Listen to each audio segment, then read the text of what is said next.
Steve Kornacki, the man in khaki. And good morning, Steve. How are you? Good morning, Hugh. I'm doing well, thank you. Now, I've got to put you on the spot because you are Mr. Polling, and you and I both know it was a pretty bad year for polls. And I had predicted that people would be very reluctant to poll the Georgia runoffs because another failure would destroy credibility. But here we are. This morning has been released. A poll from WXIA, which is Channel 11 in Atlanta. We're on in Atlanta. In fact, I've got the second highest rated show in Atlanta during drive time. And these polls are absurd. Survey USA is the partner. One of them says John Ossoff is 2 points ahead of David Perdue, 50 to 48. And the other says Raphael Warnock is 7 points ahead of Kelly Loeffler, 52 to 45. I think it is complete and utter crap. What do you think, Steve?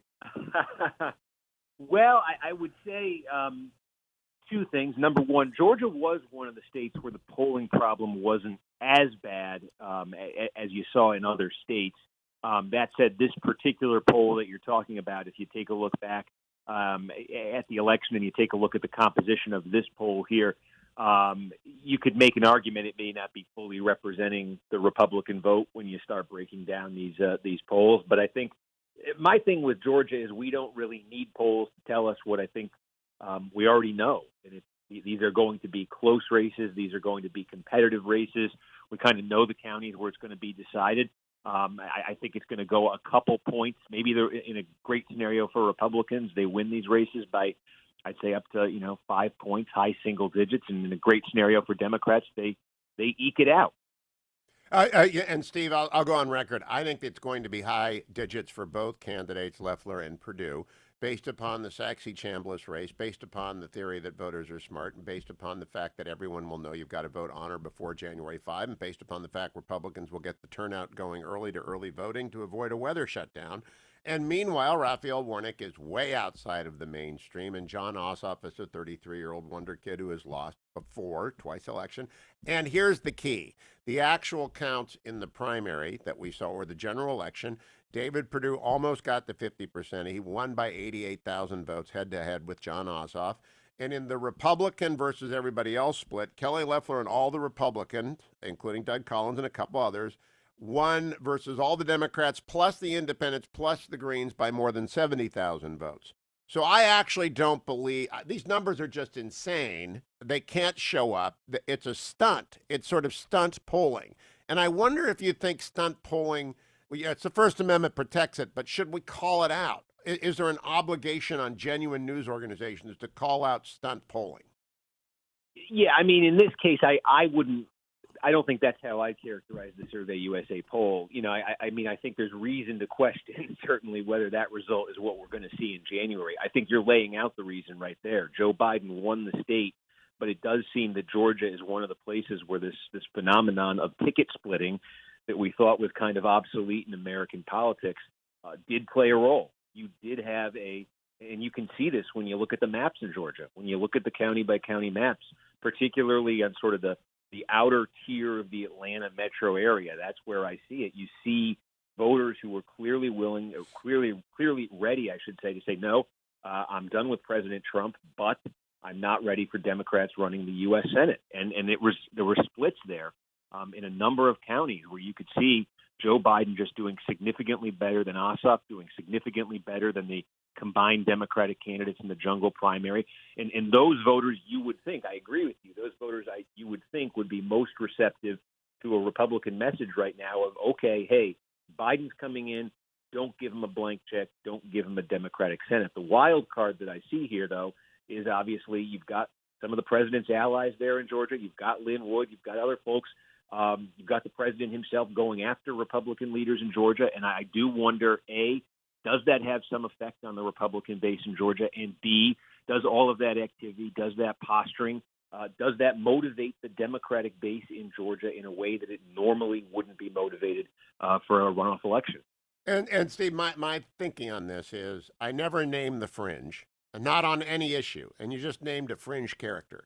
And I mean really a fringe character who has got no affiliation with or association with the Trump campaign, the Perdue campaign, and the Loeffler campaign, the president has told him to knock it off. The president has distanced himself from Sidney Powell, who is not a fringe character because she's in the major news, but this fellow is self-appointed.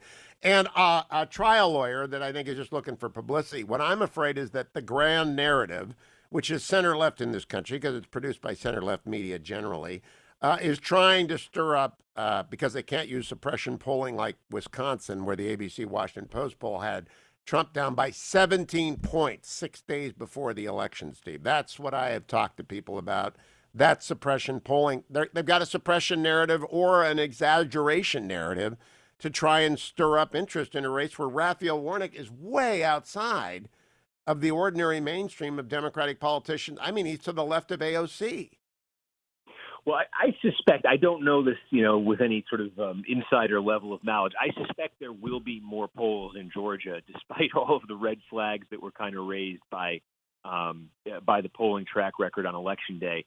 Though I mentioned this at the top, if you look at this state by state, Georgia did not have the kind of polling miss that Wisconsin did, and it really does look like, to me at least, that there was a type of voter that was missed. It has been consistently missed in the polling now for 3 or 4 elections. It's a blue-collar, more rural, more ex-urban, generally white voter in the northern tier of the country.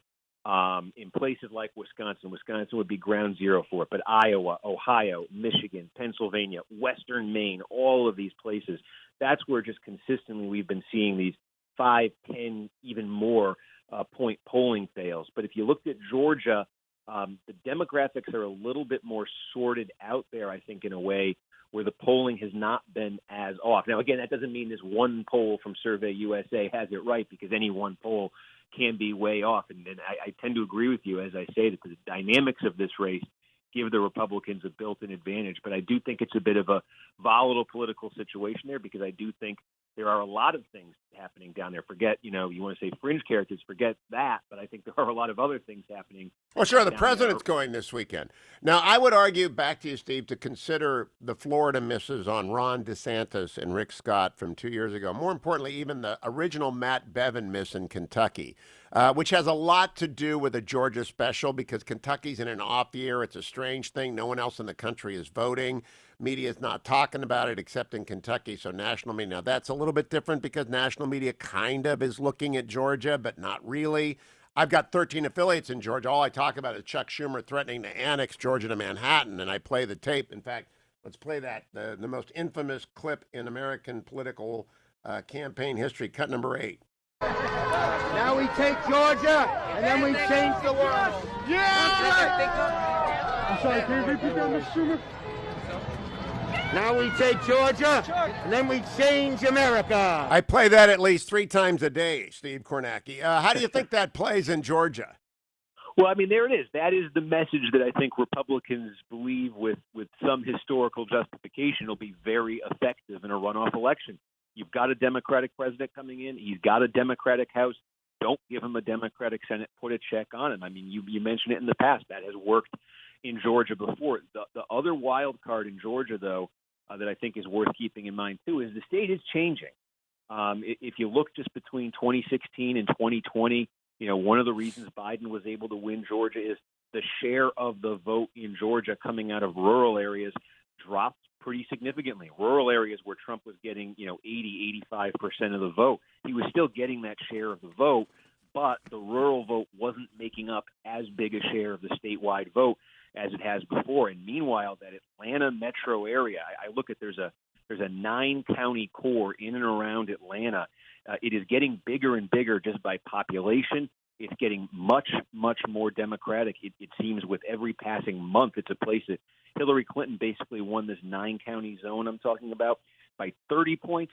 Joe Biden basically won it by 40 points. So Democrats are squeezing more and more votes out of a fast-growing area, and it's also scrambling the politics of the state. Again, it wasn't enough. I think it is a critical point.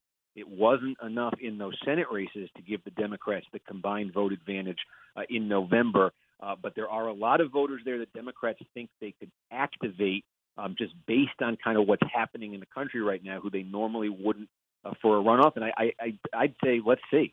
Yeah, and I'll say the other interesting demographic that isn't really tracked carefully is retired military, which has soared in Georgia because of the tax structure and the Second Amendment people, and they will know this race matters greatly to them.